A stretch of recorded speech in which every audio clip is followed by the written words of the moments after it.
Halo semua, perkenalkan nama saya Desi Natalia. Pada video kali ini saya sudah ditemani oleh narasumber. Saya ingin mewawancara mengenai kepemahaman terhadap pajak. Kita kenalan dulu dengan narasumber saya. Boleh dijelaskan Kak, nama, pekerjaan, dan usianya juga. Baik, terima kasih. Izin perkenalkan diri, nama saya Lita Sari Hutabalyan, biasa dipanggil Lita. Untuk usia saya 28 tahun. Lalu untuk pekerjaan saya pernah bekerja mulai dari tahun 2013 yang bergerak di bidang pelayanan kesehatan di rumah sakit swasta. Oke, udah bekerja udah cukup lama ya Kak? Iya, betul. Berarti Kakak udah dikenakan pajak juga nih. Nah, menurut Kakak pajak itu apa?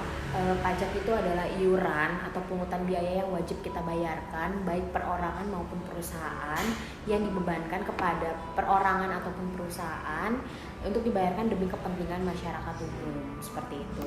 Oke, terus Kakak kan bekerja dari 2013. Nah, apa sejak 2013 juga Kakak sudah dikenakan pajak? Betul, pada saat pertama kali kita mulai bekerja biasanya ada yang namanya human recruitment atau HC. HC itu dialah yang mengurus terkait perpajakan tiap karyawan.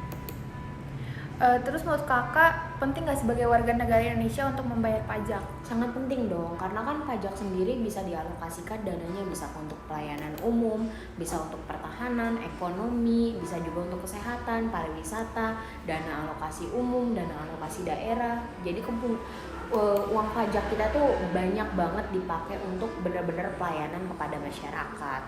Nah, Kakak kan sebagai karyawan nih, menurut Kakak pajak yang dikenakan kepada gaji Kakak itu memberati Kakak atau tidak?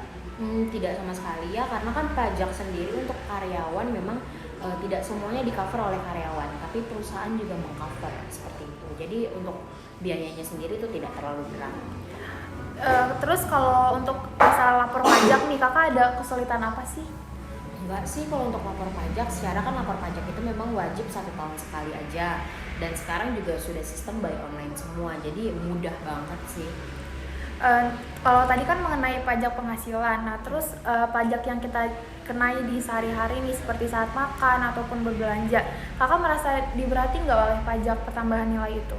Kalau untuk dibebankan sih sebenarnya tidak, karena kan itu kembali ke kebutuhan kita. Kalau seandainya kita membeli keperluan untuk rumah tangga, mungkin itu adalah kewajiban. Tapi kalau makan semisalnya langsung dibebankan 10%, ya mungkin jadi spare untuk kita juga ya, mau beli di luar atau enggak gitu.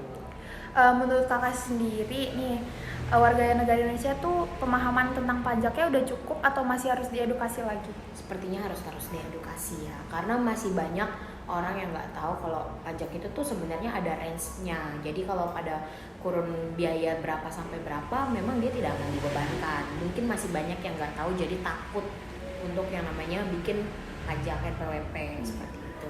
Jadi masih banyak orang yang takut untuk membayar pajak ya? Betul, lebih tepatnya banyak yang takut buat NPWP. Iya. Terus menurut Kakak sistem pajak di Indonesia ini udah cukup efektif belum sih pemungutannya? Kalau untuk pemungutannya, karena sebagai karyawan kita biasa aja sih ya, maksudnya untuk efektif atau tidaknya juga kita kurang paham, karena kan kita cuma potong anggaran dari tiap gajian bulanan seperti itu. Terus Kakak punya catatan tersendiri nggak mengenai pengeluaran Kakak untuk membayar pajak? Enggak sih, enggak ada.